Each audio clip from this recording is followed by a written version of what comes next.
দেখেন, যেটা ভালো সেটা প্রচার করতে হবে। আপনি ডক্টর ইউনূসের সমালোচনা করতে পারেন, আমিও করি। আমার থেকে আপনি খুব বেশি সমালোচনা করেন যে তা না, কিন্তু কিছু সিদ্ধান্ত আপনার পরিবার পর্যন্ত।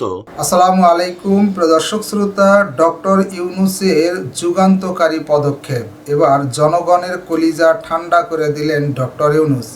কি সেই সিদ্ধান্ত, চলুন ভিডিওতে বিস্তারিত দেখে আসি। দেখেন, যেটা ভালো সেটা প্রচার করতে হবে। আপনি ডক্টর ইউনূসের সমালোচনা করতে পারেন, আমিও করি। আমার থেকে আপনি খুব বেশি সমালোচনা করেন যে তা না, কিন্তু কিছু সিদ্ধান্ত আপনার পরিবার পর্যন্ত স্বস্তির কারণ হয়ে দাঁড়াবে। মানে আপনার পরিবারের কাছেও ডক্টর ইউনূসের এই সিদ্ধান্তের যে রেজাল্টটা, যে ফলটা, সেটা পৌঁছে যাবে।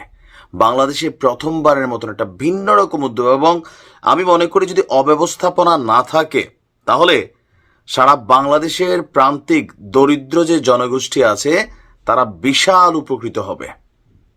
বিশাল, সিরিয়াসলি।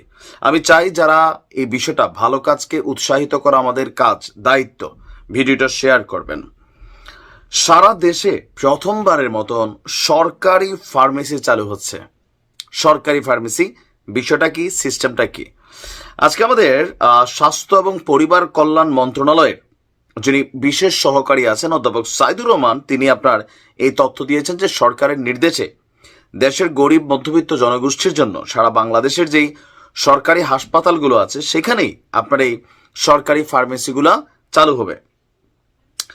তো প্রায় 250 আইটেমের ঔষধ, যেগুলা কমন ব্যবহারের ওষুধ বা আমজনতা গণহারে আমরা যে ওষুধগুলা খাই, সরকার আইডেন্টিফাই করেছে প্রায় 250 আইটেমের ওষুধ থাকবে। তো সেখানে দাম কেমন হবে? বাজারে যে ওষুধটা ফার্মেসিতে 100 টাকা, ওই ফার্মেসিতে এই ওষুধটার দাম হবে 33.33 টাকা 33 পয়সা। আপনার বলা হচ্ছে যে সরকারি হাসপাতালগুলোতে ল্যাব সার্ভিস আছে, কিন্তু প্রাইমারি হেলথ কেয়ার সার্ভিস, অন্য প্রাইমারি হেলথ কেয়ার সার্ভিস আছে, কিন্তু কোথাও কেউ নেই ফার্মাসিউটিক্যাল সার্ভিস নেই, মানে এই ওষুধের সার্ভিসটা নেই। এটা হবে একটি নতুন বন্দোবস্ত যা চালু করতে যাচ্ছে। সরকারি যত হাসপাতাল এবং ক্লিনিক আছে সেখানে এই ফার্মেসিটা করা হবে।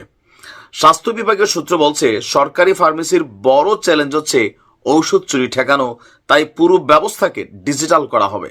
বললাম না যে এখানে অব্যবস্থাপনার একটা বিশাল সুযোগ আছে। এইসব প্রকল্পগুলো জনগণের কল্যাণে করা হয়। বাংলাদেশের চিকিৎসা খাতে প্রত্যেক বছর ডক্টর ইউনূস সরকার যে বরাদ্দ দিচ্ছে তা না, এটা নতুন সিস্টেম চালুছে, বাট এর আগেও যতগুলো সরকার ছিল স্বাস্থ্য খাতে ব্যাপক পরিমাণ কিন্তু টাকা দেয়, কিন্তু দুর্নীতির, লুটপাট, চোরদের যন্ত্রণায় এটার সুবিধা সাধারণ মানুষ পায় না। স্বাস্থ্য বিভাগের বক্তব্য অনুযায়ী বছরে 1300 কোটি টাকার ঔষধ কেনে সরকারি ফার্মাসিউটিক্যাল কোম্পানি আপনার ইডিসিএল। এবার থেকে বাড়বে বাজেট, প্রয়োজন অনুযায়ী বেশি পরিমাণে কেনা হবে ঔষধ, বাড়ানো হবে উৎপাদন সক্ষমতা। দেশে ডায়াবেটিক্স, উচ্চ রক্তচাপের মতন দীর্ঘমেয়াদী নানা রোগে আক্রান্ত কয়েক কোটি মানুষ। একজন রোগীর গড় চিকিৎসা ব্যয়ের 64 ভাগই যায় ঔষধের পেছনে। ফলে ঔষধ কিনতে গিয়ে বছরে দরিদ্র হন অনেক রোগী। এসব রোগীর কথা চিন্তা করে সরকারের যে নতুন সিস্টেম চালু হবে সেটা হচ্ছে 1/3 দামে ঔষধ বিক্রির উদ্যোগ নিচ্ছে স্বাস্থ্য বিভাগ। আর সরকারি ফার্মেসিতে মিলবে 250 ধরনের ওষুধ। তা দিয়েই শতকরা 85 ভাগ রোগীর চাহিদা মেটানো সম্ভব এবং চিকিৎসা করা সম্ভব। আপনি ভাবতে পারেন যে এই সিস্টেমটা যদি মানে বাটপারি আর চুরি এগুলা ঠেকানো যায় তাহলে কি পরিমাণ পজিটিভ ইফোর্ট আপনার পরিবারের জন্য, আমার পরিবারের জন্য হবে। যেটা ভালো কাজ সেটাকে আমরা প্রশংসা করব, উৎসাহিত করব, ইভেন যেন চুরি না হয় সেটার জন্য আমরা নিজেরাও সচেষ্ট থাকব। দেশে প্রথমবারের মতো শুরু হলো মহাকাশ ভিত্তিক ইন্টারনেট সেবা প্রদানকারী প্রতিষ্ঠান স্টারলিংকের পরীক্ষামূলক সেবা। বুধবার রাজধানীর হোটেল ইন্টারকন্টিনেন্টালে অনুষ্ঠিত বাংলাদেশ বিনিয়োগ সম্মেলনে অংশগ্রহণকারীরা ব্যবহার করতে পারবেন এই সেবা। সেখান থেকে স্টারলিংকের ইন্টারনেট ব্যবহার করে সম্মেলনের কার্যক্রম সরাসরি সম্প্রচার করা হবে। বিজনেস সামিটের তৃতীয় দিনে স্টারলিংকের এই পরীক্ষামূলক সেবা উদ্বোধন করেন প্রধান উপদেষ্টা ডক্টর মোহাম্মদ ইউনূস। গত 29 মার্চ স্টারলিংকে বিনিয়োগ নিবন্ধন দেয় বাংলাদেশ বিনিয়োগ উন্নয়ন কর্তৃপক্ষ।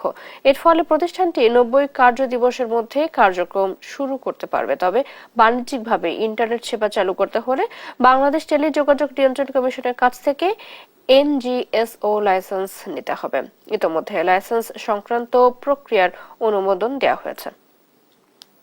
দর্শক শ্রোতা, এই বিষয়ে আপনার মন্তব্য থাকলে লিখতে পারেন কমেন্ট বক্সে আপনার মন্তব্য। আজকে এই পর্যন্তই। আল্লাহ হাফেজ।